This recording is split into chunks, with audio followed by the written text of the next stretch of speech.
What up, Richie?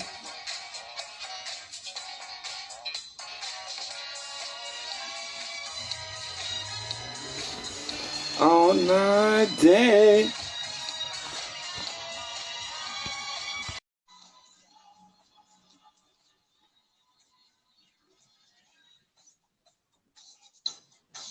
Like ice. There you go, bro. I think you got to fix your camera. What up? What up? Yeah, you got to turn your camera this way. What you mean? Turn it sideways? Yeah, he got you sideways. If he can turn it the other way. Yeah, there we go. Come here. Yeah, right there. Come here. You ain't gonna sit on my lap the whole time. Oh, the beat's gonna get it. Okay?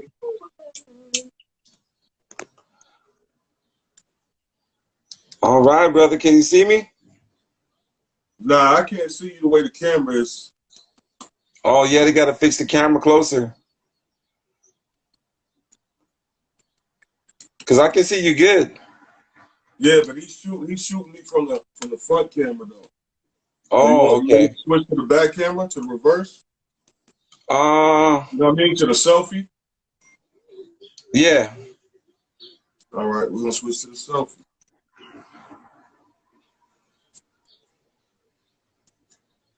There Yo, we yo. go. All right, all right. Okay. Yeah. So you want maybe I could just do it like this. Let's see. Yeah, right there. Yeah, man, that sound good. You know these phones, they no sit it down.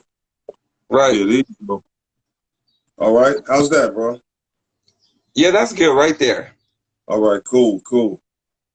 Okay. Yeah, Yeah, right there. That's the angle. Right there is good. perfect. You don't Okay. mind if my daughter sit with me for a couple minutes? Nah, it's all about the kids, though, Because bro. I love kids. I was joking about makeup, and she thought she was gonna do my makeup for real. I was like, "Yo, Daddy don't wear makeup." Yeah, you know what I mean? Yeah. Okay. So you finished? You got your 5 minutes of fun from the city and what? No, we're doing an interview. All right. All right, so let's wrap, man. Well, anyway, thanks for having us, man. How you doing, bro? I appreciate it, though, Skeme. I wanted to talk to you, man. And for me, it's a huge honor to have you, like, up on here. The screen went blacked out. I don't know why. Yeah, it's coming back on. Okay. There we go. So, yeah, brother, I just wanted to say, like I told you in the phone conversation, huge fan, and I just kind of want to know, like, when it all started for you, and then probably get into the details, like how you got involved with Style Wars. So, starting from the beginnings of, like, when did you first start coming across graffiti? Hey, man, there's life before Style Wars, man. Nah, I'm just messing with you. But when did I come across graffiti? Well, growing up in New York, you see it. It's just part of the streets, man. It's part of the backdrop, your daily backdrop, you know. But Mm-hmm. I think a more precise question is like, when did I really realize what it was? I Yes. was seeing, and when did my mind understand that it was just not dirt Right. and not just vandalism, so to speak, Yeah, let's because talk on that. you kind of taught to, coming up to you kind of taught that those things, when your mother say, don't write on the furniture, so you tend to associate those things with vandalism as something negative, Yeah. and so it wasn't until my adolescent years, probably 12, something like that, 13, 14, where I started to look at writing in a quote unquote public space, not on paper, but writing in a public space as something worthwhile and something artistic and something beautiful, avenue of expression, so to speak. Yes. And a lot of writers, I talk sometimes, a lot of writers, they went to schools that had a lot of other writers in the school. So they were introduced to writing at earlier ages than I was exposed because I went to private school up to like to the 8th grade. And so, you know, it wasn't that. Now, maybe there were writers and I just wasn't hip, but I didn't run into many writers or any writers. I wasn't exposed to writing in private school, you know. Okay. But when you go to public school, you know, the majority of the style cats out there, they went to public school. They went to public school. Are you talking about like Zephyr and them too? Like Zephyr and those dudes?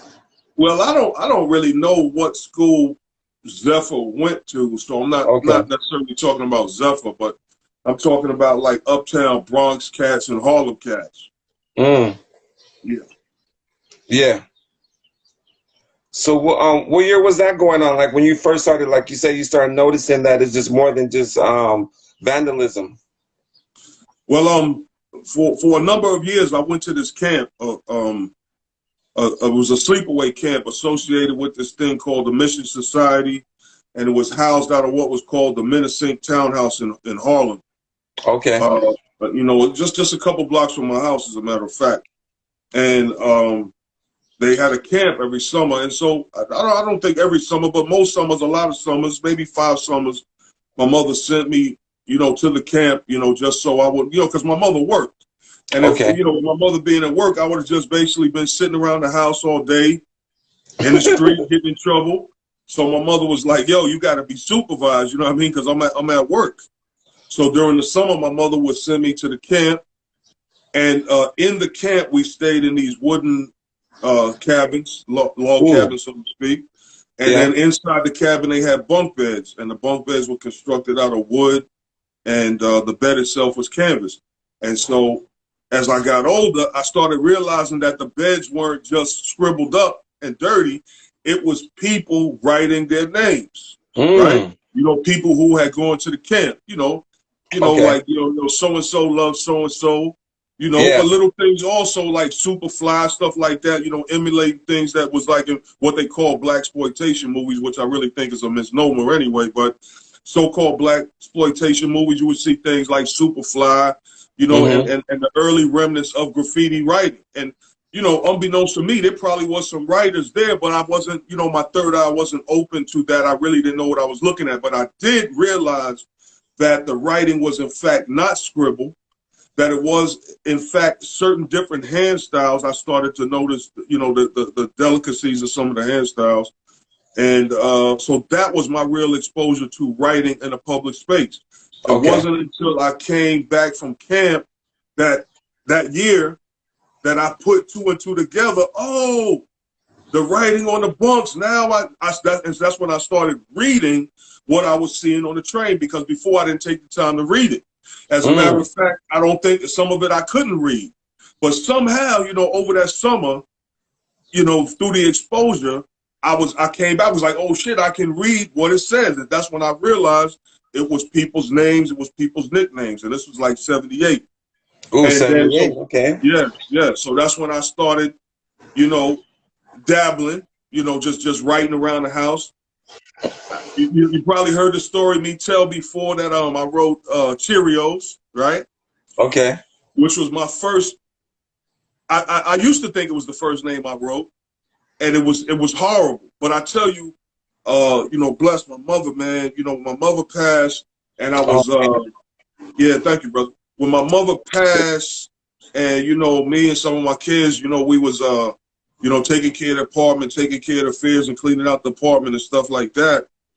I found a lot of old things. You know, my mother kept some good stuff. And one of the things I found was, a set of these old, I don't know if you're familiar with the old Life, like the old Life books, like they would have animals, you know, stuff like that. Yeah, and I really loved those books until I learned about writing, and then I bombed all of those books. And so I found these old books with early tags of the real first name that I wrote. And one of the first names that I wrote, even before Cheerios, because I didn't remember till I seen the book, I forgot all about it, was Spivey, Spivey. Even worse name than Cheerios. You know, these names, Spivey. Yeah, it's horrible. This is a toy-ass name. But but you know, that's where my evolution. And there was another name I wrote. I got it on an envelope somewhere. Yeah, Oh, can you find it? Shankara. Okay. Shankara. It was, I found the envelope. Shankara. Don't ask me where I got it from, how I got it, but I was writing that. And then even at one point I wrote, if you can believe it or not, I wrote Kilroy, you know. And Okay. you know, but this is what you do when you have lack of knowledge of what you're doing. You just dabbling. You really don't know what you're doing. So anyway, I wrote those names, and then you know, eventually, you know the story. You know, then eventually I got, you know, got the name Skeme. Yeah, somebody was just asking, how did the name Skeme come about? Well, unfortunately, even today, people say I'm always scheming on this or that. You know, how to get a couple extra dollars. You know, back when I was in the streets, how to get, you know, get at the ladies and all that. And so my man had said to me, like, yo, you always scheming. Right? Ooh. My man, yeah, he said, you always scheming on shit like that. And I was like, oh, scheme, okay. And so I wrote Skeme. And this is after he saw me write Cheerios, and he told me, yo, that shit is, he said, yo, that's a toy name. But I was so much of a toy at the time, I didn't even know what toy meant. So he was insulting me per se, but I ain't even understand it to be an insult because I didn't know what toy meant. This is how much of a novice writer I was. I was not even familiar with the terminology. But Okay. anyway, he was like, "Yo, the name Cheerios is too long." And so when he said Skeme, that's when I wrote Skeme, and I spelled it at the regular dictionary, Webster's dictionary way, Scheme, right? And so when he came back the next week, my man, he was like, "Okay, yo, I see you got a name. What's the name?" And I said, "I wrote Skeme." He said, "Let me see you write it," and I wrote it, and he said, "Yo, that's too long. It's too many letters." He was like, 6 letters is too long. He said only a few cats can pull off 6 letters, and you know, and he was like, when it comes to piecing and all that, you want to keep it down, you know, 5 letters and below. Okay. And so, for example, one of the cats that he named was able to pull off 6 letters was Jester, as an example. So he had named to me a few people with 6 letters, but he said it's not that many, and he said I recommend you break that down, you know, to you know, shorter. Right? He might have even told me to get another name, but instead of getting another name, I changed the K sound of the CH with the K, and hence the name Skeme was born. Oh, nice. Thank you for sharing that with me, though. I was kind of curious, though, like right when B Street came out and that fictional character named Ramo, like when you was in New York, like how did you feel about that when you saw the movie or you heard that somebody that was going to be a graffiti, is going to play a graffiti role in that movie, though? Like, how was you feeling about that? You just being a writer, though. Well, the funny thing is, you know, we started filming Style Wars in 80, probably maybe late 81, early 82, and through 82. Yeah. And but Style Wars actually didn't come out till 1983. Okay. And the thing about that was, yo, I was gone. I was in the Army. I left for the Army in 1982, in the fall of 82. So when Style Wars hit and it was aired on PBS and all of that, I never even saw it on PBS. You know, I never saw it. And so I eventually was stationed in Korea in 83 when the movie came out. And just before I was getting ready to leave in 84, somebody sent me the VHS tape in the mail. And when I saw it, you know, man, listen, because, you know, you got to understand, when we were filming it, even though we were filming it, I really didn't think it was going to be a movie or ever come out or nothing. You know, I was just in the moment. I wasn't thinking like, oh yeah, wait till the movie comes out. You know, it's almost like it's a pipe dream, and you don't want to believe in the dream until you see it. You don't want to be let down, you know? Right. But it did come out. And when I got the tape in Korea, you know, my room was one of those kind of rooms where everybody hung out. And I said, and I wasn't the only one. You know, people would get sent movies from the States by family members and things like that. But I was like, yo, I got this new movie, hip hop joint, and a lot of cats. This is 83. A lot of dudes, you know, from different parts of the country didn't even know what hip hop was. They was like hip hop, rap, and all that. You know, this is the early years. You know, I'm talking about a lot of, you know, cats from the South. you know, even the West Coast, things like that. Mm-hmm. And some of them didn't even, you know, wasn't familiar with the term, and you know, and definitely not graffiti. You know what I mean? Right. Especially Midwest cats, things like that. And so anyway, I bust the film open, and I put the film in, and yo, the room was just silent, you know, because they was like, yo, that's him in the moon, yo, that's you, you know what I mean? And I was shocked as well, because I was just shocked and elated, man, that hold on, man, who that what's up from Melbourne? Yeah. Oh man, tell Melbourne what's up, Australia down under, man, crikey, man. But yeah, man, yeah, a lot of good writers in Australia too, by the way. Yeah. But anyway, that's kind of how it went down for me. So by the time I saw it, you know, most of the world had already seen it, and I was just in shock. I was just in shock to see it, you know, and then to see your mother. It's one thing to see yourself. It's one thing to see yourself, but to see your mother. To see your mother on a screen, to see your mother in a show, to see your mother on a big stage, man, to see your mother like that, it was just beautiful, you know. So that was another thing. And man, yo, because of Henry in that film, and Tony Silver, rest in peace, I have a piece of nostalgia of my mother that I can always you know, go back to and look at and remember my mother, man, you know. Mm-hmm. Yeah. Thank you, man. Bless. But yeah, that's it on that. Yeah, so you never got any money for that part? Man, let me see the sheet that you got them questions written down on, man. But nah, I never received any money That's crazy. for the part. And well, that's the thing, it's not a part. Okay? Oh. It's not acting, right? And that's why they have a classification called, you know, documentary, right? And the way it was explained to me was that, you know, documentaries are basically nonprofit entities. Hence why it was aired on PBS, public broadcasting station. It's nonprofit, so, you know, so to speak. And in all fairness, right? Even though I was a juvenile, my mother's a super intelligent woman, right? So, you know, I know that my mother, you know, read the contract. Weighed the pros and cons. We talked about it. And to be honest with you, it would almost be, what's the word I'm looking for? It would almost be like fake, man, if I was to come back years later be talking, oh yeah, man, I didn't get no money and all that. Because at the time when I was a kid, I didn't care about that. Okay? I didn't get on film for money. I wasn't on film to really even be in the movies. Really, I was just on film to say what I was thinking and to say how I felt. And to me, that was more important. You was on film just to doodle on the paper. Yeah, man. Well, you know, that doodle on paper, man, that was a lie, man. That was just, you know what I'm saying? I was just trying to make it look good, man. I was bombing, like my mother said. You know, anybody that came to my house, my whole room was it was bombed, just like my mother said. And I'm really surprised that they didn't go film the room. Oh, maybe yeah. he did, and that's on the cutting room floor. I don't know.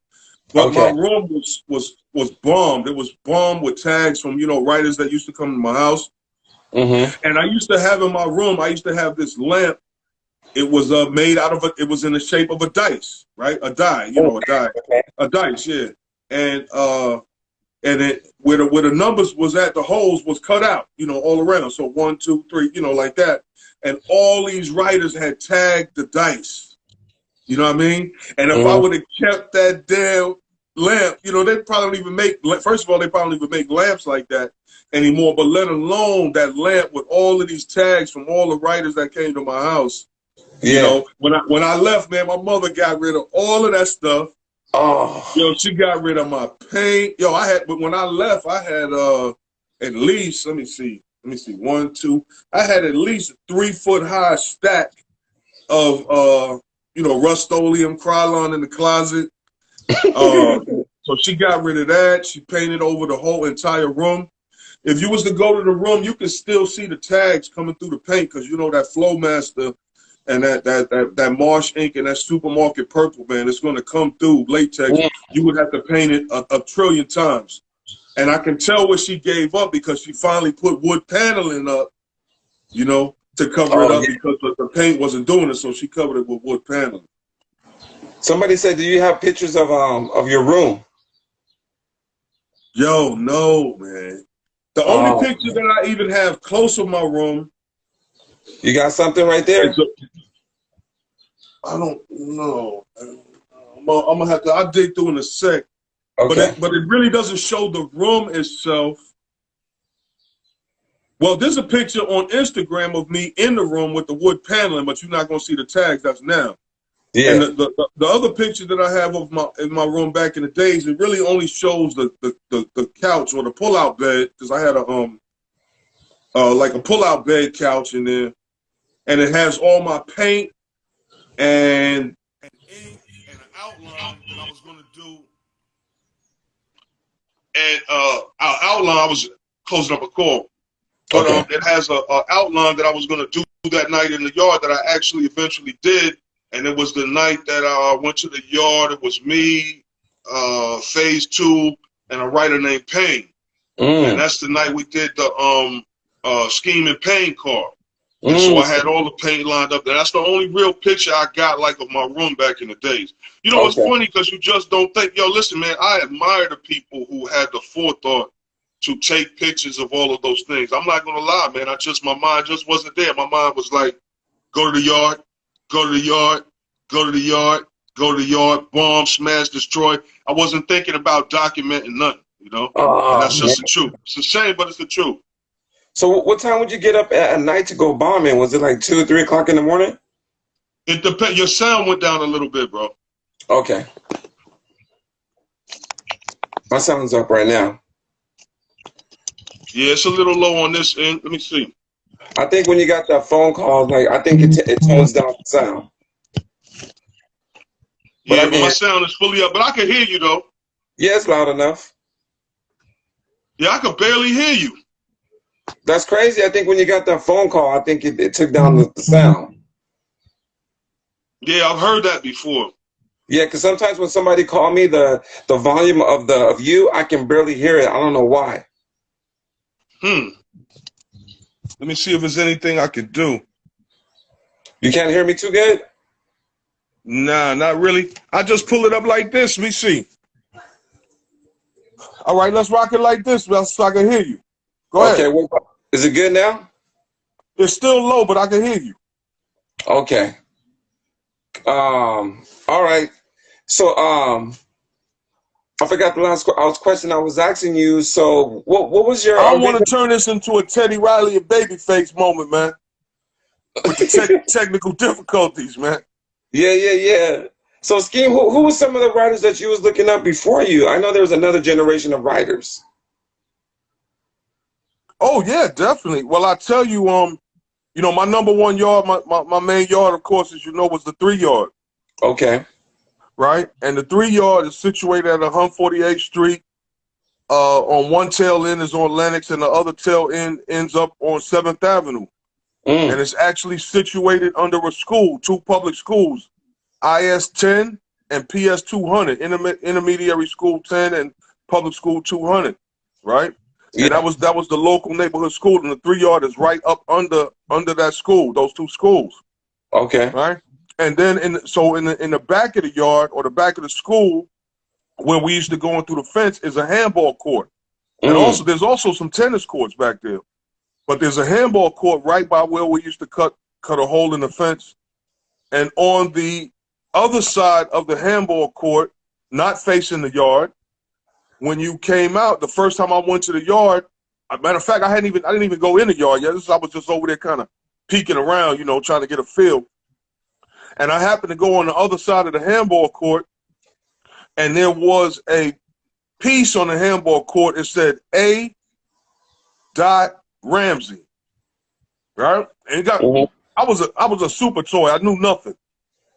So I'm like, who the hell is A. Ramsey? Like, who is that? And first of all, the piece was just, how can I say, the piece was really exquisite in that it was to some degree of perfection. It looked like a sticker on the wall. The handball court was virtually clean except for a few tags here and there to the left and right. But the space around the A. Ramsey piece was clean, and the A. Ramsey piece was just beautiful. And I was like, who the hell is A. Ramsey? You know? But anyway, so that was one of the first people or styles that I looked up to, because it's really, it's almost like you ever see that when the ducks is hatched, they'll follow the first thing that they see when they come out the egg, right? So, I was just coming out the egg, and I saw that A. Ramsey piece, and I was like, wow, to me, that is the standard of what, the final product of a piece should look like. Not only necessarily the style and the letters themselves, but the degree of what I call finishing, right? That's the difference between a novice writer and experienced writer. A novice writer, he may be able to use paint, may have a little style, but the piece most of the time does not look finished, right? So even with this A. Ramsey piece with the simple style, the piece looked finished. It looked like if you could put your fingers behind it and just peel it right off of the wall like a sticker. That's what it looked like. It looked so perfect, like it was supposed to be there. And I later found out that Alan Ramsey, was chain 3. So one of my earliest influences, of course, was none other than chain 3. Now the crazy thing about that is when I first started writing, the dude who turned me on was my man, and I didn't even know he was a writer. He wrote Mr. Mean. And he told me, I write for TNT Crew, TMT Crew, and I know all these people. I know K-Team, Phase 2, Case 2. He was naming all these people, and I was like, man, you don't know all them people. You know what I'm saying? Like, there's no way, because I didn't even know the dude wrote. Right? So as I'm coming into the culture and I'm seeing these names, and now he's telling me he know all these people, I got to keep it 100. I thought he was fronting, right? But come to find out, he did know every single person that he said he did. And, Chain 3 was one of them. So I already knew about Chain prior to seeing the piece. So when I saw the piece and then later connected the A. Ramsey with the name, I'm like, so now all of the dots are starting to connect, right? Right. Only thing at that point is I didn't have a face to put to the name. I knew the style, I knew the name, I knew the background, I knew what crew he belonged to, but at this point, I hadn't met him. As a matter of fact, he wasn't even writing anymore. He was in a hiatus, along with Teen and K, the president of the Magnificent Team, TMT Crew. These guys are basically had, they kind of chilled because they had been bombing since like 75, 76, little kids, 12, 11 years old. These cats been bombing. I'm a late bloomer. Here I come, 14, 15, think I'm doing something. And what I'm trying to do, these cats done already did when they was 12 years old. So anyway, long story short, eventually down the road, I wind up meeting all of these dudes, clicking with them, put down in the crew, and, the rest is history. Yeah. Somebody had asked prior to what you were saying though, what time did you actually go out on riding? Do you remember like if you got up like at midnight? Was it like 4 in the morning when you would go out to the train yard? Well, that depends on what yard. Different yards had different you're right. protocols. Okay. Some joints you could go to broad daylight. Some joints you go to at 10 o'clock. Some joints ain't cool to go till 3 in the morning. And I don't want to sound corny, but I, like most writers, like we had that down. Like it was just an experienced writer. You just had like this sixth sense, man. Like I just had this sixth sense. I'm telling you, like I had this sixth sense of like I could go to a yard and just kind of feel like, nah, this ain't the move tonight, and we'll hop on the train, or I hop on the train and go somewhere else, And whenever my gut, that was one thing I always follow, my gut instinct. And, if my gut was telling me, nah, so, it smell funny, look funny, sound funny, then, I would leave. And, that's basically how I survived all of those years without getting caught. Even though I did get raided a few times, but for the most part, I was chill. I picked good spots, good times. We was respectful, follow the protocol, not no toy action, you know, breaking windows and leaving cans behind. We never left, especially we never left full cans like right there by the piece.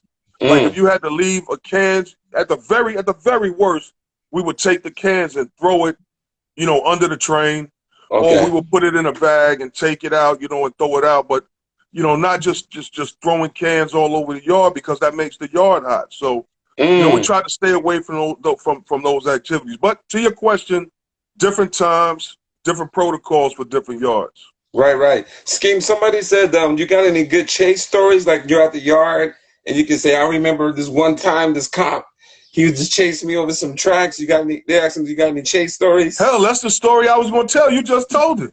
Oh, okay. Well, tell it. Nah, but yeah, well, you know, most race stories go exactly like that. And this time was in the ghost yard. And this was funny you asked, and this was broad daylight. Now the ghost yard, I lived in the ghost yard. I love the ghost yard. I lived there. I used to go. Now the ghost yard was a yard where I would go anytime. I could go to the ghost yard in the morning, afternoon, late at night. You know, that's how comfortable I was. It was so open and so big and so wide, right? And my physicality at that time, meaning my speed, was like such a Olympic level speed, right? That I had no concern of getting caught. You know what I mean? Yeah. Like I knew, like in my mind, I knew like if these dudes chase me, they can't catch me. So anyway, we in the ghost yard, maybe about 7 people, and then somebody yells out raid, you know, and I don't know who it was because I didn't see, but I just heard somebody yell out raid, and when you hear that, yo, you know what it is, and you know you start dipping. So I had a lot of MOs. Sometimes I would run for a hatch depending on where I was at. You know, let me tell you one thing I never did, never ever ever ever. One thing I was scared to do, and a lot of people did. What's that? Was run under trains, okay? Or hide under trains, okay? I never did that. I always had a fear that just at the right moment that I was going to go under, the shit would move, okay? So I never went under a train. But this time, I ran. I looked back. The cop was coming. So when I seen him, you know, getting relatively close, I cut in between the cars and climbed all the way up on the top. Now this is broad daylight in the ghost. And to give you some visual of what that looks like, there's a famous photo by Martha Cooper, who everybody kept asking me, is that you? Is that you? And I'm like, nah, that's not me. It would be nice if it was me, but it's not me. It's a kid with a striped polo, with shorts on. I think he got Pumas on, and the back was Kango, right? Yeah. But that's exactly how it looked. That is an exact visual of how this particular raid looked. So I made it to the top of the train. The cop, he climbs up on the train. And this is multiple rows in the ghost yard. So he climbs up on the train, and when he comes up, I jump to the next train over. So we do that for a couple of trains, but you know, he's getting tired. Me, I'm not getting tired, you know what I mean? So every time he jumps on the train I'm on, I just jump to the next train. So now he's running out of energy because, you know, you got to think, this guy got this utility belt with the mace or whatever shit they was carrying, nightsticks, walkie-talkies, whatever they had. And so, you know, he's starting to get fatigued. And so he's trying to keep up with me, hopping from train to train, but there's no way he can keep up with me, you know? So finally he stops on one train, I stop on the other one, and he's standing at me, huffing and puffing. He said, get your ass over here.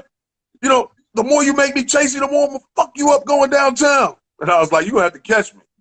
Ooh. So he jumped, I think he was trying to catch his breath. So he took one last jump towards me. And by that time, I was tired of playing cat and mouse. And I just ran all the way to the end of the train and jumped off the top of the train like, looked like the Black Panther, man. Landed down in that 3-point stance like the Hulk, man. And then just took off, you know, across and climbed out over there off what is that, man? Fordham. Oh, okay. Off of Fordham.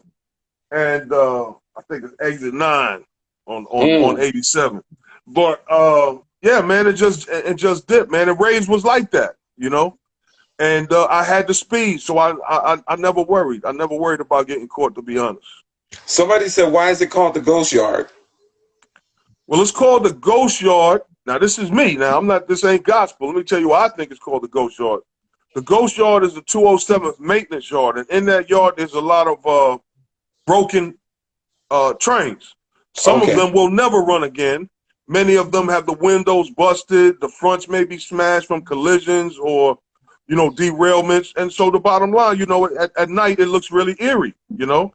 And they used to have, you know, as many of the yards had fences. And so you know how the plastic bags get caught in the top of the fence, and it's wavy, you know, and all of that. So on a good night, with the right spooky light, with the right, you know, moonlight, with the right trash blowing on the fence, with the noises. Listen, the noises alone, I tell you.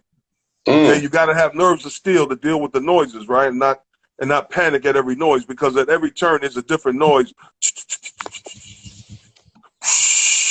Oh yeah. You know, everywhere you go, there's a noise. So hence the term ghost yard, because a lot of the trains look like they were, you know, in a train graveyard. That makes sense. I like that. Thank you for sharing that. Yeah, no Steve, doubt. I want to ask you, like, so you being a writer, like when you first seen breaking, like who was some of the first b-boys that you might have seen from your point of view? I've always was curious about that, because a lot of people say Rocksteady, but I know there was the Bronx Boys, the Zulu Kings, the Floor Masters, Crazy Commandos. Like what crews did you see growing up in New York when you first seen breaking? Well, to be totally honest to you, my real first exposure to b-boying and b-boys was Rocksteady and Crazy Legs.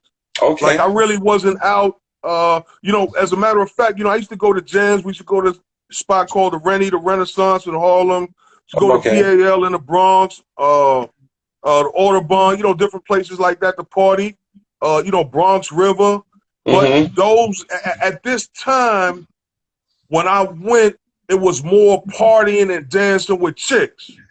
I didn't see, you know, early '79, and I'm not saying it wasn't. I'm just saying I didn't see it. Okay. You know, with you know, the few times that I went, I really wasn't a partying cat. You know what I mean? But if my man wanted to go or whatever, you know, I'd kick it with him. You know, we go holler at the honeys or whatever like that. But I really wasn't a party type person. I liked it. I love watching b-boys. Yo, it's like it's like phenomenal to me. You know what I mean? It's like it's something I wish I could do. You know?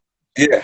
And some writers are blessed, man. You got dudes that's triple threats, quadruple threats, and what I mean by that, you got some writers that can MC. Yo, they can DJ. Yo, they can break, and they write. You know what I mean? And that's very rare to find a person who can do all four. You can usually find somebody who can do three, and you can more easily find somebody who does two, and then you got the whole bunch of scrubs like me that can only do one. You know, and but I envy guys who I envy b-boys. I love it. It's the physicality of it is nothing short of a miracle. Right. Somebody said, who was your favorite writing partner? Did you have a partner that you would go out with, and he was your man? He was like, yeah, I'm rolling with this dude. Man, I'm about to piss them all off. Listen, I ain't had no favorites, bro.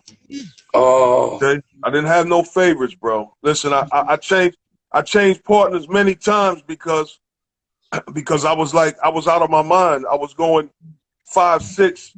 If I could, I would have went 7 nights a week. And so I changed to a lot of partners. Now I'm not gonna sit here and say, yo, they couldn't hang with me, but I'm gonna say that, like, yo, they was like, yo, we just went yesterday. Right. Okay? And you only had to tell me that one time. I'm either by myself, I'm either dolo, or I'm looking for a new partner, because I'm trying to go every night. Because as I said, you know, my mission was to go all city. And you can't go all city. You can't king a line going one night a week. It's not going to get it.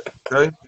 It's not going to get it. But the partners I had was prolific agent, who was one of my most prolific. Now, I'm talking bombing now, not piecing. I'm talking about insides. Okay? Because before I even started piecing, even before I started even thinking about picking up a spray can, yo, I murdered the insides, okay? And I wish, you know, that's another kick in the ass. You wish you would have taken photos, you know, of the insides, man. The insides were so beautiful, you know, especially if you caught a clean car, man, and you know, the styles, man, with the minis, and as is, man, rest in peace. He had an orgasm, you know. And that's basically what the feeling was. You walk in and you see you see this clean car, you know you got 2 pints of Flowmaster with you, and you know you're not leaving. Listen, I'm not leaving until the cans is empty. Okay? I'm not leaving until the cans is empty, you know. So Agent was one of my most prolific bombing partners. He was definitely somebody that I say hung with me and was on the same level as far as like, yo, mission, yo, we like the MG boys say, man, mission graffiti, man. That's the only thing. We ain't thinking about nothing else. Chicks, beer, weed, nothing. So after we empty these 3-4 pints of Flowmaster, right? So he was one. Me and Skeme, had a good run, bombing the insides. I did a little work with TAC 147. Of course, my little man Spank. We did some damage. And then a lot of times I was just Dolo. Oh, Dolo. Okay. That makes sense. That makes sense. Somebody threw in the comments, so what do you think about the European scene, though, with graffiti? Listen, the European scene is fantastic. Point blank. I can't incriminate myself, but I just say it's fantastic, man. You know what I mean? That's all I can tell you. Style-wise, listen, there's a lot of nasty dudes. I was over there a couple of years ago with somebody who's now a good friend, man. There's a writer named Sayre, Seyar, and he had a stack. Who's a monster himself, by the way, but he had a stack of old European magazines, and you know he collects books and all. He collects all things graphic, and one of the things he had was stacks of these European books. And when I opened the books, man, yo, the styles was nasty. Oh, okay, yeah, really a lot of nasty styles, bro. And you know, listen, man, we don't like to air our dirty laundry, and I don't like to beat up, you know, where I'm from, but bro. Yo, New York got to step it up, man. We got to step it up. Yo, they doing it big time in Europe. Okay? I see it. Yeah, they doing it big time. Who's some of those writers that you can name off from Europe that come to mind for you? Oh man, listen. Okay, first of all, I can name a few people, right? But for example, let me give you an example as Sweat, right? Sweat. You got Skeme, as I said, Sayre, Triple. Oh, another beast is Emzer, right? Ooh, okay. But Oris, right? But in all fairness to other people, and I think I said Triple if I didn't say Triple and Triple as well. Oh man, listen. But the thing is, I'm naming them because.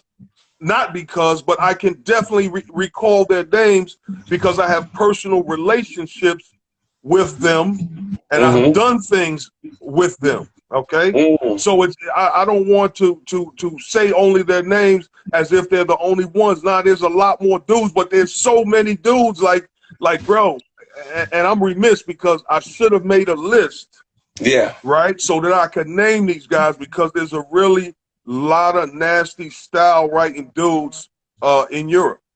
And not only Europe, there's some nice cats, like I said earlier, in Australia, Italy. And when I say Europe, I meant like, you know, the Netherlands, the Amsterdam areas, as well as Germany. Berlin is full of nasty cats. Okay? Yeah. So, yeah, man, yo, they doing it. They doing it. Yeah, they doing it. Not all of them now, but most, a lot. Yeah, I see in Italy, they're doing whole cars again. Yeah, where in Italy?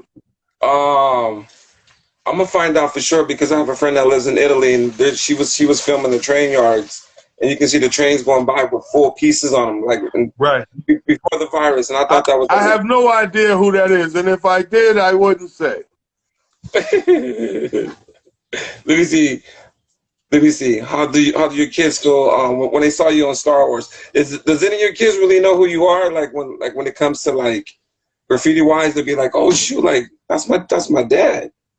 Yeah, I'm sure, you know, most of them, if not all, have a good understanding. Of course, the older ones have a better understanding, but the little ones, I don't really think they comprehend that you go sneak into a train yard with paint that you just stole, and you're breaking the law, and you're cutting a hole in the fence, and you reaching up, you know, 6 feet to paint this giant painting that's like 13, 14 feet long. I don't think they get all of that. They understand the end result, They see the painting, they see the colors, you know, but I don't think they understand the risk, the severity, that it was a criminal activity.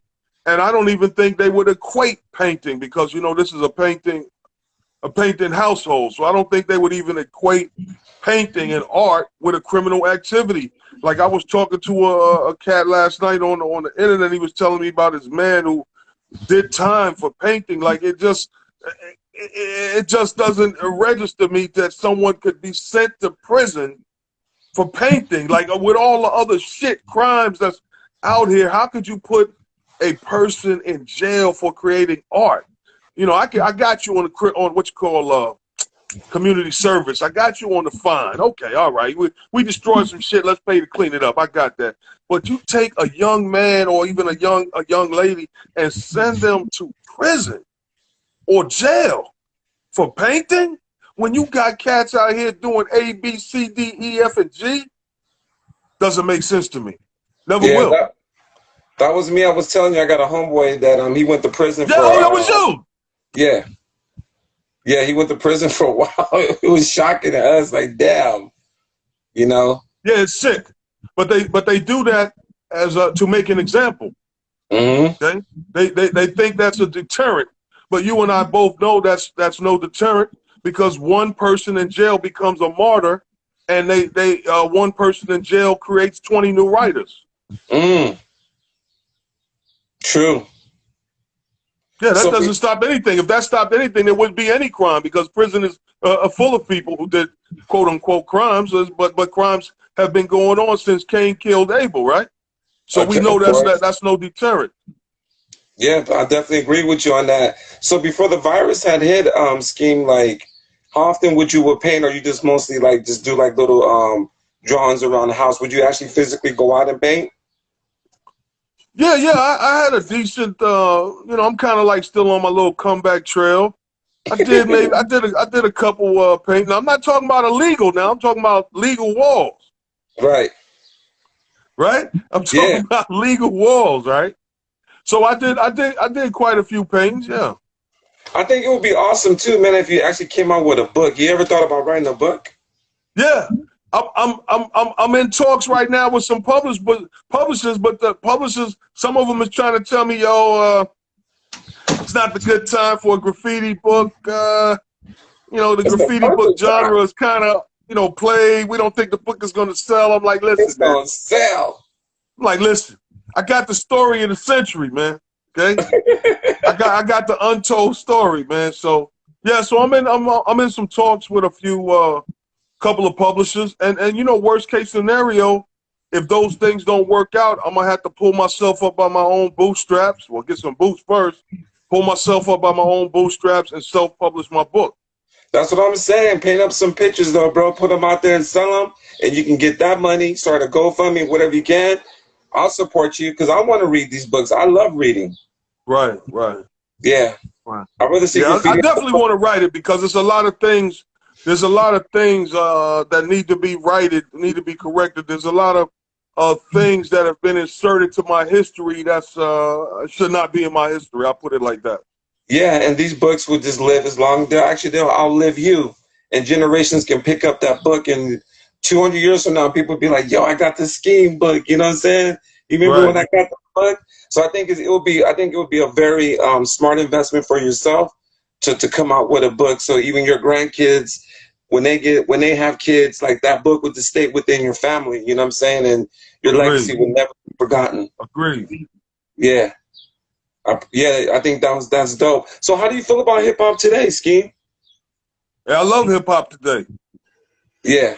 I'm not of the opinion that I don't agree with the term mumble rap as a derogatory term. I don't consider it mumble rap. I think it's like any musical form that you would tend to call music garbage or anything garbage that you don't understand, right? And the same thing was applied, not mumble rap, but trap music. A lot of, you know, cats was like, yo, I don't like trap music, but that's because you don't understand the lingo or the, you know, the down south experience, okay?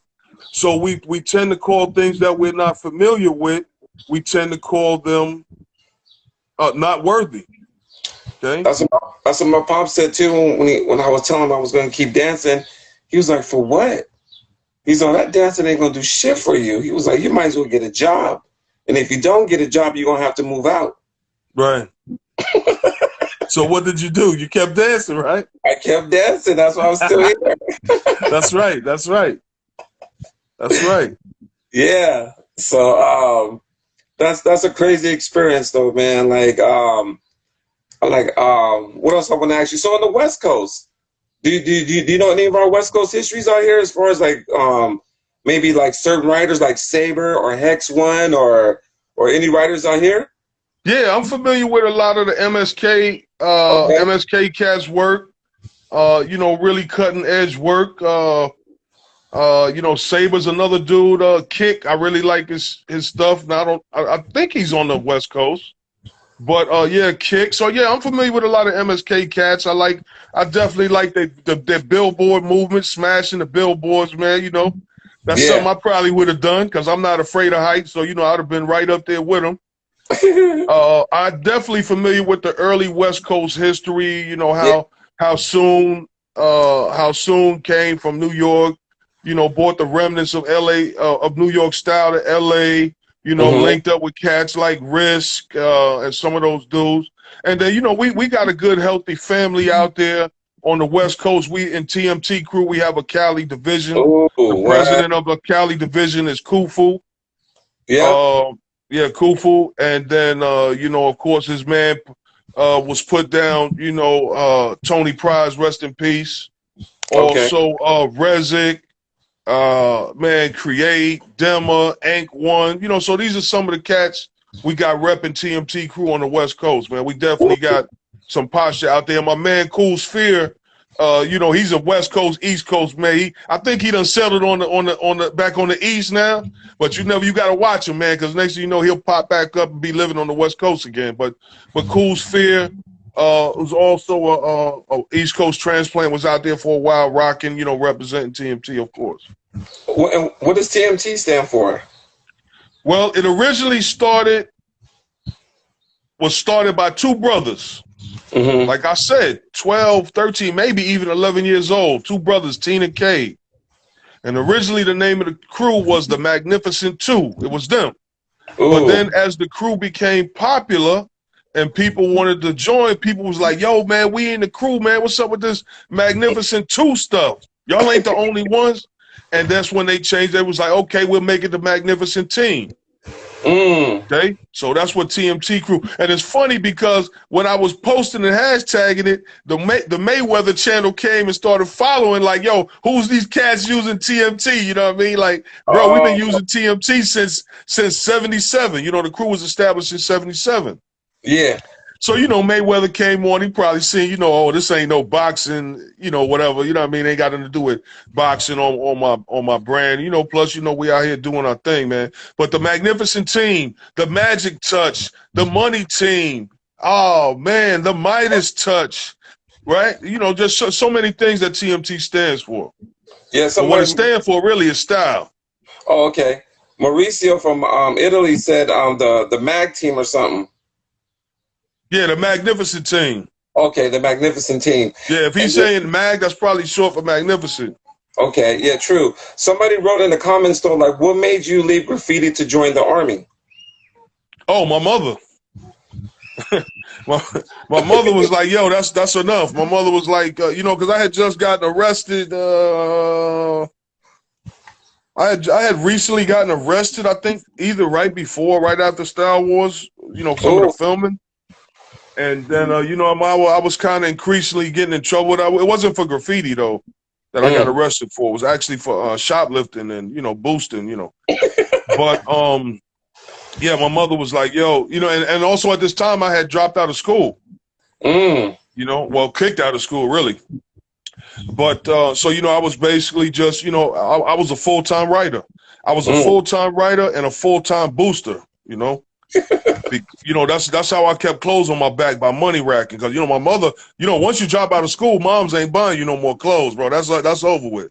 Ooh, yeah, that's true. That's so true. Let me see what other comments they got in here.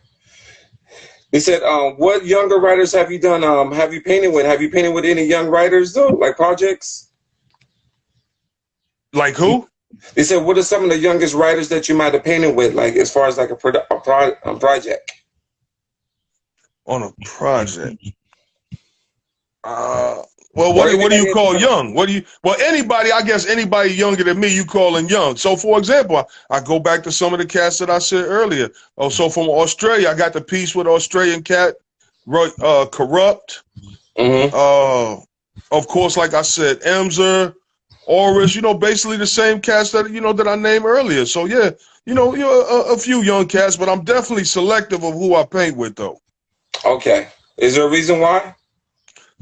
Yeah, because you want the two pieces to be on a certain same level of consistency and equality, right? You don't want one, like we talked about earlier, finished piece and one unfinished looking piece. It's not what we do. Somebody put you still got beef with Cap? Okay. Let's go back to the word beef, right? First of all, I don't have beef with anybody. I'm like 55 years old, I'm about to be 60 years old. So if I still got beef, I got a problem.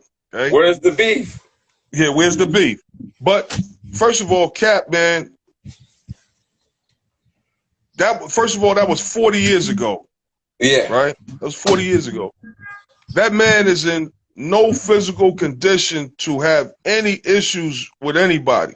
Yeah. He's been unfortunate enough to have some really trying health issues. Okay, I understand. I believe he had a stroke, and his mobility and all of that is limited, man. So even speaking in terms of that of somebody who's like that is not even how I think. On top, I don't even think in terms of beef and all of that. But yeah. But the other thing is that a little known thing is that back in the days, right, we really didn't even have beef with Cap. This is something that we settled years ago. See, what a lot of people don't know, when Cap really went on his going over people campaign, he went over a lot of people that he didn't even have beef with. He was just going over because he was so, I guess, angry or disillusioned that his strobes was getting going over, that he just started going over everybody.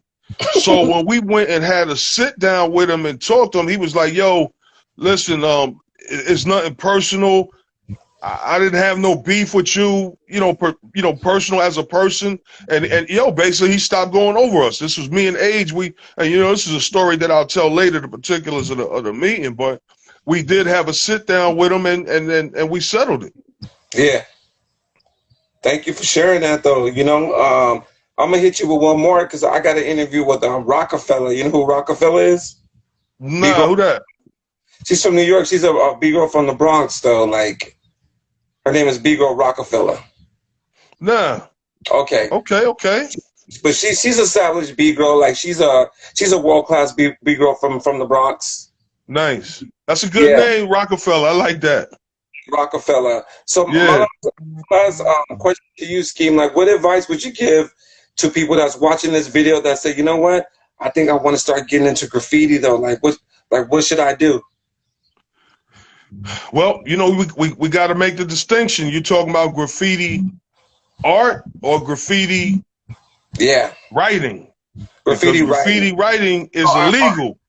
Art.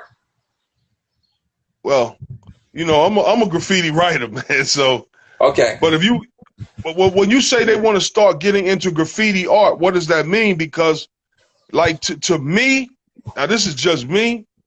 To me, you should be transitioning from a graffiti writer into a graffiti artist, right? Okay. Because to me, somebody who never did it the way it's supposed to be done, you understand what I'm saying? The true components, the true spirit of writing, which is without permission, right? And then you come and start and you blow up as this graffiti artist, but you never really paid your dues, so to speak, to that culture you know, I don't know, man. I just don't get the same feeling from you because, you know. Hey, Skeme, real quick, this video is about to end. About to end. I'm gonna end it, and then we're gonna start it over, and then we're gonna just finish it off with part 2. I'm just gonna ask you